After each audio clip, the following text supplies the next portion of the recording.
afternoon. This is Christy, and this is Coffee and Jesus, and this is Monday afternoon, and I'm glad you decided to join me today. We are going to be looking at Psalms 7. So if you have your Bibles, go ahead and take those out, and let's just jump right in there. So this is a Psalm of David, which he sang to the Lord concerning Cush, a Benjamite. And so this is what it says. It says, "O Lord my God, I take refuge in you. Save and deliver me from all who pursue me, for they will tear me like a lion and rip me to pieces with no one to rescue me. O Lord my God, if I have done this and there is guilt on my hands, if I have done evil to him who is at peace with me or without cause have robbed my foe, then let my enemy pursue and overtake me. Let him trample my life to the ground and make me sleep in the dust. Arise, O Lord, in your anger. Rise up against the rage of my enemies. Awake, my God, decree justice. Let the assembled peoples gather around you. Rule over them from on high. Let the Lord judge the peoples. Judge me, O Lord, according to my righteousness, according to my integrity, O Most High. O righteous God, who searches minds and hearts, bring to an end the violence of the wicked and make the righteous secure. My shield is God Most High, who saves the upright in heart. God is a righteous judge, a God who expresses his wrath every day. If he does not relent, he will sharpen his sword. He will bend and string his bow.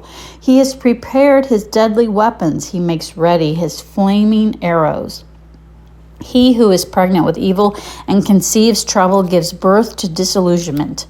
He who digs a hole and scoops it out falls into the pit he has made. The trouble he causes recoils on himself. His violence comes down on his own head.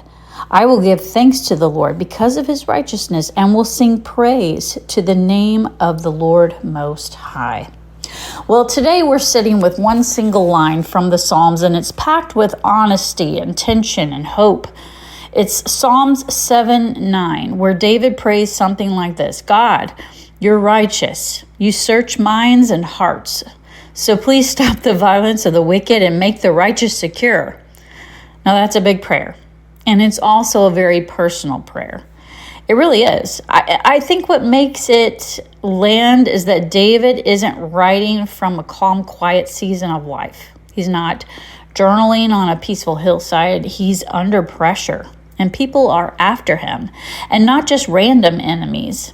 This was King Saul. King Saul was actively trying to take him out.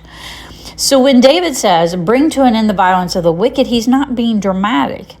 He's describing a reality he's living in. And instead of trying to match violence with violence, he takes a different route. He appeals to a higher king. And that higher king piece is so important. Saul has a throne. He has soldiers. He has influence. David doesn't at this point. But David prays to the everlasting king, and it's not a vague spiritual idea. David is saying, "God, you're the one who can actually judge this situation fairly." And he starts with God's character. "Oh, righteous God." Before he asks for anything, he anchors the prayer in who God is. Not who David is, not what Saul is doing, not how scary things feel or how they are making him feel uncomfortable, anxious. No, he's saying God is righteous. And that's a different way to pray than a lot of us default to. We often begin with the problem. Then maybe, if we remember, we say something about God at the end. Well, David is flipping that script. He begins with what he knows is true. So let's stay there for a second, because God is righteous can sound like a theological phrase that people might, put on a t-shirt or a mug. But here it's deeply practical. David is saying God does right by people. God keeps faith with his commitments, and he does not forget. And that's why those who have no power look to him. That's in the background of this prayer too. When you can't fix it yourself, when you can't force someone to be fair, when the system feels stacked against you, That's when the righteousness of God becomes more than a concept. It becomes a lifeline. And then we see David adds this phrase that's both comforting and unsettling. He says, God searches minds and hearts, not just behavior, not just appearances, minds and hearts. And that means that God sees beneath the surface. He knows our motives. He knows people's intentions. He knows the hidden plans and the private thoughts. And here's the part that can be comforting. That includes the thoughts of your enemies. The things they're plotting in secret aren't secret to God. I love that. It's like David is saying, God, I don't have access to what Saul is thinking. I don't know what he's planning next, but you do. And that changes the emotional pressure, because so much anxiety comes from not knowing what is coming, right? So the unknown is a huge driver of fear. Just look at our media. They're trying to drive fear into people, and they're doing a really good job at it. But David leans into this truth. Nothing catches God off guard. He's not reacting late. He's not piecing together the situation. He's already there. He's fully aware of everything. And notice, David doesn't stop at theology. He doesn't just say, well, God knows everything, and walk away. He turns that truth into a request. Bring to an end the violence. Make the righteous secure.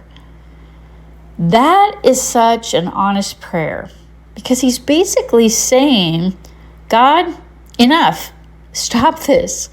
Please do something. And I think we can relate to that, especially when we look around at what happens in the world, as we see conflict and cruelty and injustice and betrayal and chaos. There's a lot of people who are quietly praying, how long? And I know that I, for one, am one of those. I pray that a lot. How long, oh Lord? Or maybe not even praying, maybe just carrying it, carrying the headlines, carrying family stress, carrying that tense relationship, carrying worry over money and health and kids and work and loneliness.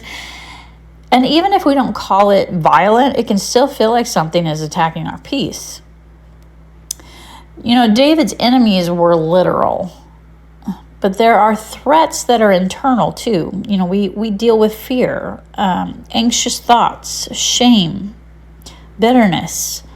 And if God searches our minds and hearts, he sees those battles as well. He sees what's happening inside of you, which brings us to the heart of this episode. If God sees what's happening in our minds and hearts, what do we do with our worry today? Not theoretically today. Maybe we can ask it plainly the way a friend would. Where is your worry right now? And what story are you telling yourself about that worry?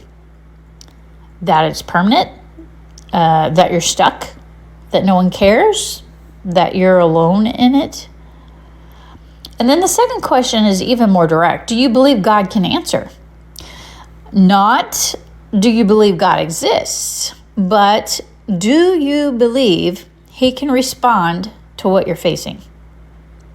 And then there's an even more personal level. Do you believe God will answer?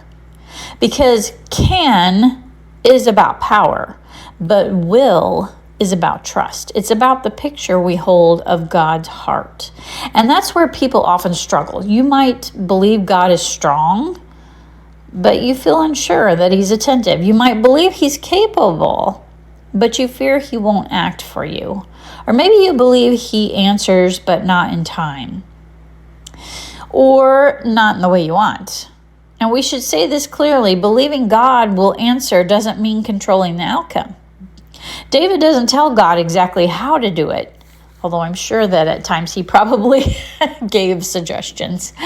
But he brings his requests and rests it in God's justice, because he knows that God is going to work on his behalf. David isn't praying, make Saul do exactly this by tomorrow at noon. He's praying, God, end wickedness and protect what's right. He's appealing to God's judgment and goodness, which means there's room for mystery, but not for despair. Because the foundation is still this: God is righteous, God knows, God sees, and God isn't surprised. So what does it look like to respond the way David did? It can be simple, but not shallow. It starts with God, going to God in prayer, honestly, and repeatedly, like David did. And this is not a performance prayer. This is not a polished speech. You don't have to feel like you have to go to God with this, flourishing, poetic, thesis that you're going to give to God. No, you go as a human being that's flawed, that has very real cares and very real fears and very real hang-ups, because he knows you anyway. He created you. And we go to him as real. We name the fear. We name the injustice. We name the exhaustion. And also we name what's true about God, even when our emotions are arguing back. Sometimes that prayer is as short as, God, you see me. Please help. Please end what's harming me. Please make me secure.